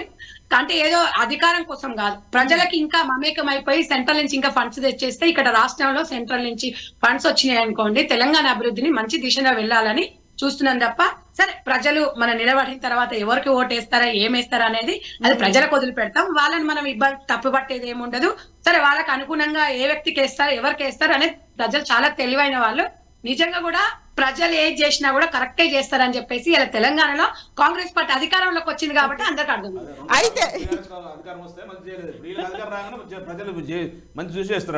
అయితే సంజయ్ గారు మళ్ళీ 3వసారి ఇప్పుడు కేంద్ర రాష్ట్ర ప్రభుత్వ సహకారాలు అనుకున్నప్పుడు మళ్ళీ 3వసారి నేనే ప్రధానమంత్రిని అవుతాను, బీజేపీ గవర్నమెంటే వస్తుంది అని చాలా క్లియర్ గా బీజేపీ చెప్తోంది, ప్రధానమంత్రి నరేంద్ర మోదీ కూడా చెప్తున్నారు.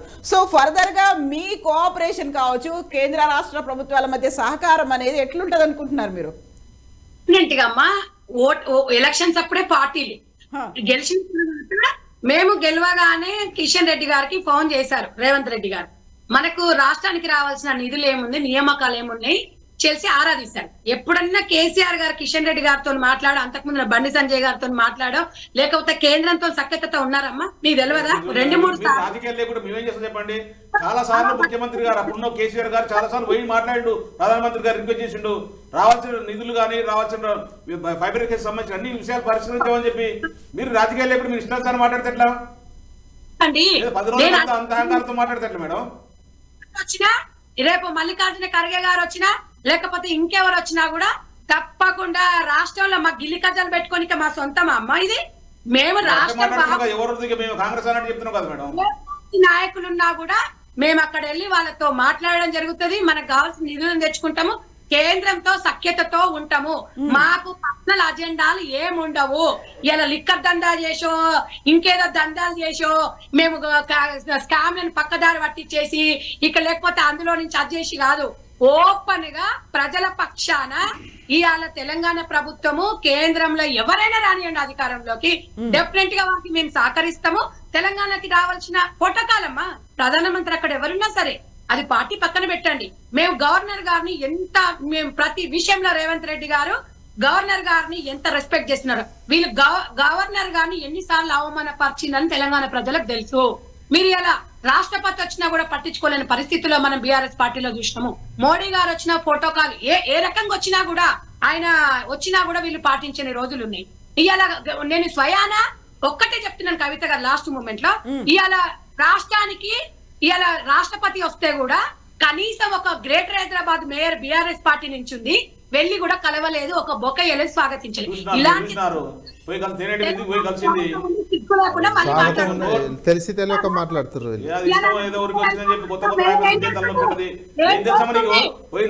చూసినావు మేయర్ గారు వేరు వెల్కమ్ చెప్పి ఏం చెల్లదా? తేనెటి విందు కూడా అటెండ్ అయ్యి తెలుసా నీకు?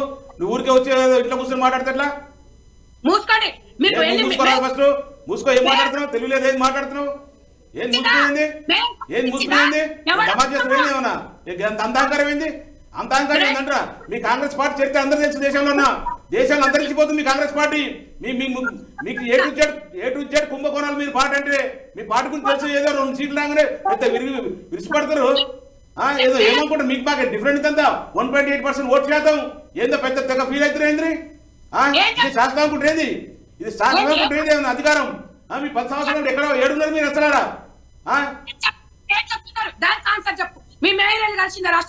కలవలేదా? చూసుకోకసారి విజయాలు చూసుకోపోయి ఏదండి ఏడో కూర్చొని మాటలు చూస్తున్నాయి. మీరు చూసుకోండి. విజువల్ ఉన్నది. మేయర్ గారు కలిసి మా మంత్రి అందరు కలిసి మీ మంత్రులు మీ ముఖ్యమంత్రితో పాటు వాళ్ళు కూడా అందరూ పోయారు. మీరు ఎయిర్పోర్ట్ మీ అధికారులకు ఎట్లా చెప్పకుండా ఎందుకో చెప్తాం. ఎందుకు మీ అధికారులకు ఎట్లా వచ్చిరు? ఏ హామీలు చెప్పారు? ఆ ఇంప్లిమెంట్ ఎంతవరకు వచ్చినాయి? మీరు ఊరికే శ్వేతపత్రాలు అని చెప్పేసి సమీక్షలు అని చెప్పేసి ప్రజలు మభ్యపెడుతున్నారు, ప్రజలు తప్పుదో పట్టిస్తారు. మీరు ఏం చెప్పి వచ్చి అధికారులకు వచ్చినా ఇంప్లిమెంట్ ఎట్లా వస్తాయి? అది చెప్పకుండా ఎందుకు చెప్తాం? ఎందుకట మీరు అధికారంలోకి వచ్చి ఎట్లా వచ్చారు? ఏ హామీతో వచ్చారు? అవి చెప్పండి ఫస్ట్. అది చెప్పకుండా ఏమేమో చెప్పేందుకు? సంజయ్ గారు నేను ఒక్కటే ఏం చెప్తున్నా అంటే, మనము ఒక ప్రజల చేత ఎన్నుకోబడ్డ వాళ్ళము. మనం పర్సనల్ అజెండాలు ఉండొద్దు, కక్షపూరిత ఉండొద్దు. ఏ పట్టణ గెలవని మీరు మేయర్ గా వెళ్ళేసి ఎయిర్పోర్ట్ కి వెళ్ళి, మేయర్ అంటే మీరు గతంలో చూసిండ్రు కదమ్మా, మేయర్ అంటే స్వాగతించి రాష్ట్రపతిని కలుస్తుంటే ఇవాళ రేవంత్ రెడ్డి గారు వద్దన్నారా, సీతక్క వద్దన్నారా, మంత్రులు వద్దని చెప్పిండ్రా? మీకు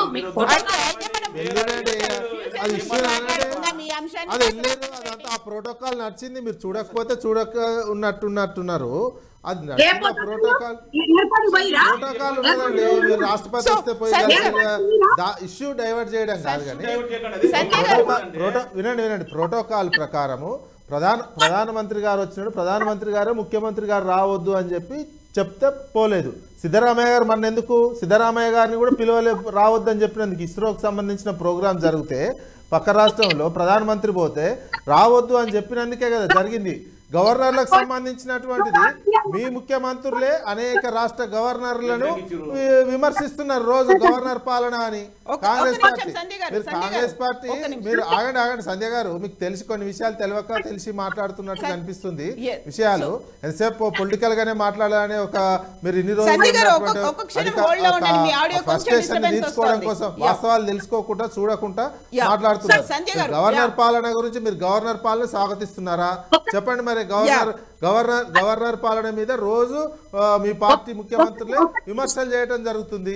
ఈ గవర్నర్ వ్యవస్థ పోవాలనేది దేశవ్యాప్తంగా ఆందోళన కూడా జరుగుతున్నటువంటి కనిపిస్తున్నది. ఈ రకంగా కాంగ్రెస్ కటసి కాల్ కోసము కలిసినటువంటి ఇప్పుడు ఏంది ప్రధానమంత్రిని కలిశారు, ప్రధానమంత్రి ముఖ్యమంత్రిని కలిశారు. కర్ణాటక ముఖ్యమంత్రి ఒక్కరే వెళ్ళి కలిశారు. మరి ఇక్కడ ఎందుకు భట్టి గారిని వెంటించి పంపారు? అనుమానమా? మరి చెప్పండి ముఖ్యమంత్రి మీద. నేను ఒక్కటే అంటున్నా, గత పాలకులు బీజేపీ నుంచి వచ్చి వాళ్ళే మొరబెట్టుకున్నారు.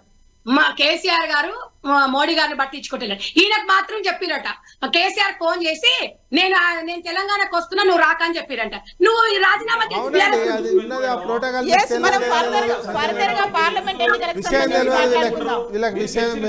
అవగాహన లేక మాట్లాడుతున్నారు.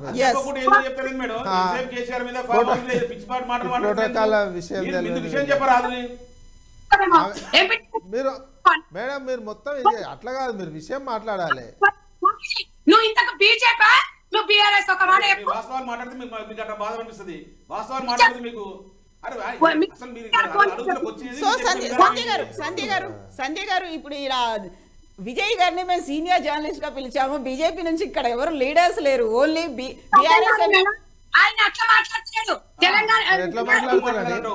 yes so సంజయ్ గారు వాస్తవం చెప్తే అట్టే ఉంటుంది. ప్రోటోకాల్ విషయం మీరు ఎన్నడూ చూడలే, పేపర్ చదవనట్టున్నారు మీరు. మీరు ఎన్నడూ ప్రోటోకాల్ విషయాలు తెలియదు మీకు అనేది అర్థమవుతుంది మీకు ఈజీగా. మీకు ఎందుకంటే మీకు ఏం తెలియదనే, మీకు సబ్జెక్ట్ లేదనేది అర్థమవుతుంది. సిస్టమ్ ఎట్లుంటుందో, ప్రోటోకాల్ సిస్టమ్ ఎట్లుంటుందో ఏం తెలియదు మీకు, తెలియనట్టుంది. మీరు తెలియలే, మీరు ఓన్లీ నోరు చేత పట్టి ఇష్టం ఉన్నట్టు మాట్లాడుతున్నారు తప్ప మీకు ఏం తెలుస్తలేదు, ఏదో గుడ్డిగా మాట్లాడుతున్నారు. అరే గవర్నమెంట్ లో సిస్టమ్ ఎట్టుంటుందో మీరు ఒకసారి పోయి ప్రోటోకాల్ డిపార్ట్మెంట్ వాళ్ళని అడగండి, చెప్తారు. మీరు ఇప్పటికైనా మీరు ఇట్లా ఇట్లా ఎర్రవర్త అట్ట ఒరలే బదులు ఒకసారి కొంచెం పోయి సెక్రటేరియట్ పోయి మీ ప్రోటోకాల్ ఆఫీసర్లే ఉంటారు, మీ ఆఫీసర్ అధికారం మీదే ఉంది. ఆ ప్రోటోకాల్ ఆఫీసర్లని వాళ్ళని అడగండి, విషయాలన్నీ చెప్తారు. అంతే తప్ప మీరు ఏది పడితే అది మాట్లాడితే తెలిసి తెలియక మాట్లాడి టైం పాస్ చేద్దామనే విషయం కాదు. మీరు కన్స్ట్రక్టివ్ గా మీరు చెప్పండి, అధికార పార్టీలో ఉన్నటువంటి వాళ్ళు. అంతే తప్ప వేరే వాళ్ళ మీద బురదేద్దామనే విషయంగా మాట్లాడకండి. అంతే తప్ప మీరు బీఆర్ఎస్ పార్టీని ఓడించారు. సంజయ్ గారు, ఇప్పుడు మన ఫ్యూచర్ కి సంబంధించి పార్లమెంట్ ఎన్నికల గురించి మాట్లాడుకుంటే కాంగ్రెస్ పార్టీ స్ట్రాటజీ ఎట్లున్నది అనేది, గతంలో గెలుచుకున్నటువంటి 3 స్థానాలే కాదు ఈసారి అంతకు మించి గెలుచుకోవాలి అనేది కాంగ్రెస్ పార్టీకి ఉంది. At the same time BRS కూడా చెప్తుంది గోవర్ధన్ గారు 16 స్థానాలని, బీజేపీ ఏమో మేము 10 స్థానాలు గెలుచుకుంటామంటోంది. మీ స్ట్రాటజీ ఎట్లుంది, మీ విధానం నినాదం దేంతో పోతారు మీరు? అసలు 17 స్థానాలు గెలుచుకుంటాం మేము. ఓకే, ఇంక్లూడింగ్ హైదరాబాద్ కూడా ఇన్ని గెలుచుకుంటాము. బేషరత్గా 17 స్థానాలు మేము గెలుచుకుంటాము. వాళ్ళు 10 చెప్పుకుర్రు, 8 చెప్పుకురేమో కానీ మేము 17కు గెలవాలన్న దాంతోనే మేము ముందుకెళ్తున్నాము. మేము తెలంగాణ ప్రజల ఎజెండా, మా ఎజెండా మాకుంటది. తెలంగాణ ప్రజలు మమ్మల్ని నమ్ముతారా నమ్మరా అనేది మా ఎజెండాతో ముందుకు పోతాం. వీళ్ళకి అంత అవసరం లేదు. వీళ్ళ పార్టీ గురించి మాట్లాడుకోమని, వీళ్ళ పార్టీ ఎవరైనా నిలబెట్టుకోమని, ఇట్లాంటి ఎవరైనా ఏజెంట్లు దొరికితే కూడా ఎంపీ టికెట్లు ఇచ్చుకోమని మాకేం బాధ లేదు. మా దాంట్లో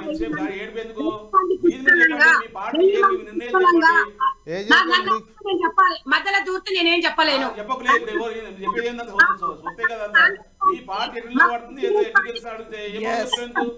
పార్టీకి ఏజెంట్ అవసరం లేదండి.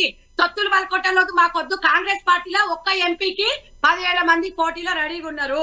కాబట్టి కాంగ్రెస్ వాళ్ళకి నిజంగా కూడా ఎట్లా న్యాయం జరగాలి, ఎక్కడ ఏం జరగాలి, జిహెచ్ఎంసీ ఎలక్షన్స్ కానివ్వండి, సర్పంచ్ ఎలక్షన్లే కానీ మంచి పాలన అందించాలి. ప్రజల కోసం ఎజెండాతోనే ముందుకు పోతున్నాం. వీళ్ళకి సమాధానము, వీళ్ళు గత 10 సంవత్సరాలు ప్రజల అవకాశం ఇచ్చి సంజయ్ గారు, ప్రతిపక్ష హోదాలో ఒక బాధ్యతాయుతంగా వ్యవహరిస్తాము, మేము ప్రజల పక్షాన పోరాడతాము, సమస్యల గురించి ప్రశ్నిస్తాము అన్నప్పుడు ఆబ్వియస్ గా వాళ్ళ దగ్గర నుంచి వచ్చేటువంటి క్వశ్చన్స్ ని మీరు స్వీకరించాల్సిందే. బట్ మీ ముందున్నటువంటి సవాళ్ళు ఏం కనిపిస్తున్నాయి ఇప్పుడు? తప్పకుండా స్వీకరిస్తాం. మా రేవంత్ రెడ్డి గారు ఒకటే చెప్పారు, ప్రతిపక్షం స్టాండర్డ్ గా ఉండాలి అన్నారు. ప్రతిపక్షం స్ట్రాంగ్ గా ఉండాలని కూడా చెప్పారు. మేము హాలలాగా మేము గెలిచిన తెల్లారి వచ్చి గుంజుకొచ్చుకోండి అంటే ప్రతిపక్షం ఉండాలి. మీకు ముందున్నటువంటి సవాళ్ళు ఏం కనిపిస్తున్నాయి ఇప్పుడు? 17 పార్లమెంట్ ఇస్తాం. మేము తప్పకుండా మంచి సలహాలు ఇవ్వమనండి. తప్పకుండా అందరు కలుపుకొని పోతుంది. గెలిచిన 30 మంది ఎమ్మెల్యేలు, బీఆర్ఎస్ పార్టీ ఎమ్మెల్యేలు కూడా మేము పూర్తిగా బీఆర్ఎస్ ఎమ్మెల్యే చూడం. గవర్నమెంట్ లో ప్రజాప్రతినిధులు ఎన్నుకోబడ్డారు కాబట్టి వాళ్ళకు కూడా కాంగ్రెస్ ఎమ్మెల్యేలతో పాటు వాళ్ళకు కూడా ఆ నియోజకవర్గానికి నిధులు కూడా ఇస్తాము. సో సంజయ్ గారు 17కు 17 స్థానాలు గెలుచుకుంటామంటున్నప్పుడు ముందు సవాళ్ళు ఏం కనిపించట్లేదా మీకు? 100 రోజుల్లో అమలు చేస్తామన్నారు. అట్ ద సేమ్ టైం బోల్డ్ అన్ని అప్లికేషన్ ఫామ్స్ అనేవి మీకు వస్తున్నాయి, ప్రజావాణి ఫిర్యాదులు వస్తున్నాయి. వీటన్నిటిని అడ్రస్ చేయాల్సిన అవసరం ఉంది కదా? డిఫరెంట్ గా ఉందమ్మా. సైనికులాగా పనిచేస్తున్నాము. మేము 17 స్థానాలు తెచ్చుకోవాలని అనుకుంటాము. తప్పు లేదు కదమ్మా, అందులో అనుకోవడంలో తప్పు లేదు. ప్రజల ముందుకు వెళ్తాం. మేమేం చేయబోతున్నాం, గతంలో ఏం చేశారు, మాకు కూడా అవకాశం ఇవ్వండి. మాకు కూడా ఇదంతా వీళ్ళు చేసిన చిట్టాలంతా ఒక్కటి కాదు. పైకి చెప్పింది ఒకటి ఉంది, లోపల ఒకటి ఉంది, మీద మీట లోపల లోట. ఇవన్నీ చూసుకొని కూడా టైం పడుతుంది. మేము ఇంకా టైం ఉంది, దానికోసం కసరత్తు చేస్తున్నారు. అభివృద్ధి ఒక దిక్కు చేస్తారు, ఇంకొక దిక్కు చేస్తారు. ఎజెండాతో పోతున్నాము.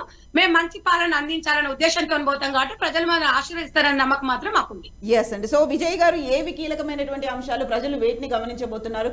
ఉన్నవి 17 పార్లమెంటు స్థానాలు అయినప్పటికీ తెలంగాణ అనేది ఒక కీలకంగా భావిస్తున్నారు జాతీయ పార్టీలు. కాంగ్రెస్ పార్టీ కీలకంగా భావిస్తుంది. ఎందుకంటే ఇక్కడ ఒక బలంగా గెలిచినటువంటి నేపథ్యంలో ఎక్కువ సీట్లు సాధించాలనే ఒక పెట్టుకున్నారు. అయితే వాళ్ళకి 3 నెలలు, ఈ 4 నెలల పరిపాలన, ఈ 4 నెలల్లో ప్రజలకు అందించినటువంటి సేవలను ప్రజలు పరిగణలోకి తీసుకుంటారు. చెప్పినటువంటి చేశారా లేదా అనేది ఒక అంశం ప్రధానంగా పనిచేస్తుంది. అది వాళ్ళు కాంగ్రెస్ పార్టీ ప్రజలకు చెప్పుకుంటారు, ఆ ఎజెండాతోటే పోతారు. మేము వచ్చి 3 నెలలు అయింది, మేము వచ్చి 4 నెలలు అయింది, మేము ఇవి అమలు చేశాము, ఈ అమలు చేస్తే మీకు నచ్చిందా లేదా అని ప్రజలని అది అడుగుతారు. బీజేపీ వాళ్ళు ఏంటంటే మేము దేశ కోసం మోడీని చూడండి, రామాలయం చూడండి అనేది బీజేపీ వాళ్ళు అడుగుతారు. ప్రధానంగా ఎలక్షన్ ఎజెండా బీజేపీ వాళ్ళు అది చేస్తారు. ఇక బీఆర్ఎస్ పార్టీ వాళ్ళు ఏం చేస్తారు, మేము 10 ఏళ్లలో ఇది చేశాము, మేము ప్రశ్నించే కొంత, ఎందుకంటే మొత్తం తెలంగాణ అంశానికి సంబంధించినటువంటి తెలంగాణకు ప్రాతినిధ్యం కనుక పార్లమెంట్లో పూర్తి స్థాయిలో ఉంటే మనం ప్రశ్నించవచ్చు, ప్రశ్నించే గొంతుకలుగా ఉంటాము అనే ఒక అంశాన్ని బీఆర్ఎస్ పార్టీ తీసుకునే అవకాశం కనిపిస్తుంది. ఈ 3 ఎజెండాలు కాంగ్రెస్ పార్టీకి ఉన్న ఎజెండా ఒకటే, మేము వచ్చింది 4 నెలల్లో చేసినటువంటిది చెప్పుకోవడమే.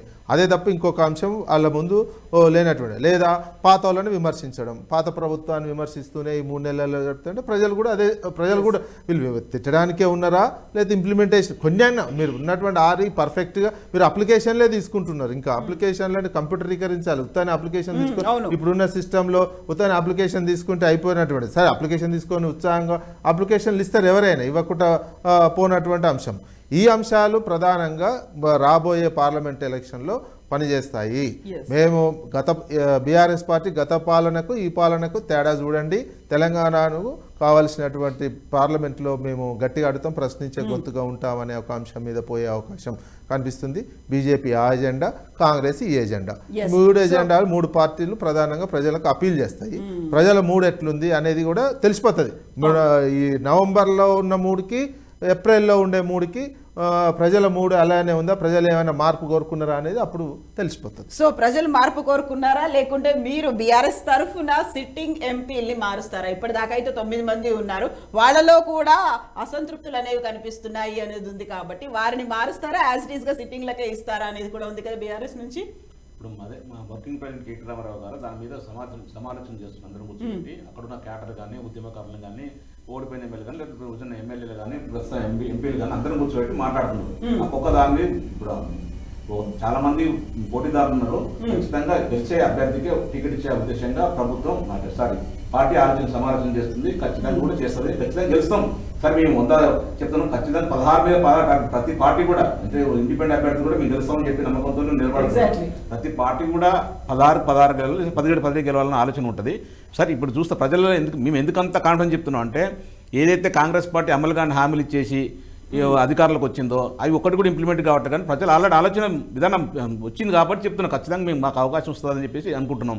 ఎందుకంటే కాంగ్రెస్ పార్టీ డిసెంబర్ 9 నాడు 100కు 100% 2 లక్షల రూపాయలు రుణమాఫీ చేస్తానని చెప్పి అమలుగా హామీ ఇచ్చిందని చెప్పేసి 100% కదా. మేము అదే ప్రచారం, మేము ఏదైతే పార్టీ మీరు మసిపూసి మారేడుగా చేసి ఏదో అద్భుతం సృష్టిస్తారని చెప్పేసి మీరు ప్రజలకు నమ్మించగలిగారు కాబట్టి మీకు ఓట్లు పడ్డాయి. అది మీకు మాకు 1.8% ఓటు శాతం మాత్రమే వచ్చింది సార్. మీరు అధికారులకు వచ్చారు, అధికారులు వచ్చిన మాత్రం ఈ 100 రోజులు కాదు, ఈ 20 డేస్లో ఏమి చేయలేదు.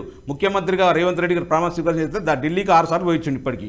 అంత తప్ప ఇంకా ఎవరికబెట్టింది ప్రజలకు వరకబెట్టింది ఏం లేదు. ఒక సిస్టమ్ ఉంది ఆల్రెడీ.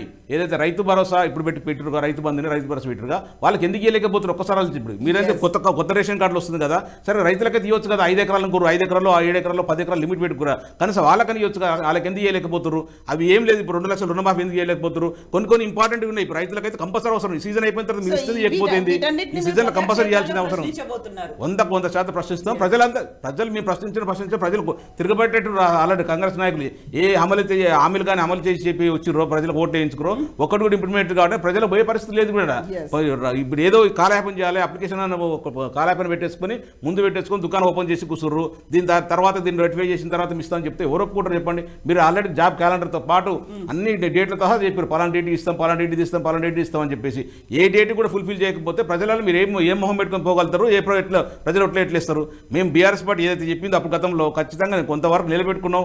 100% రైతు బంధు దాదాపు 73,000 కోట్ల రూపాయలు రైతులకు ఇచ్చినాం. మీరు ఒక్క రూపాయి ఇచ్చే పరిస్థితి లేదు.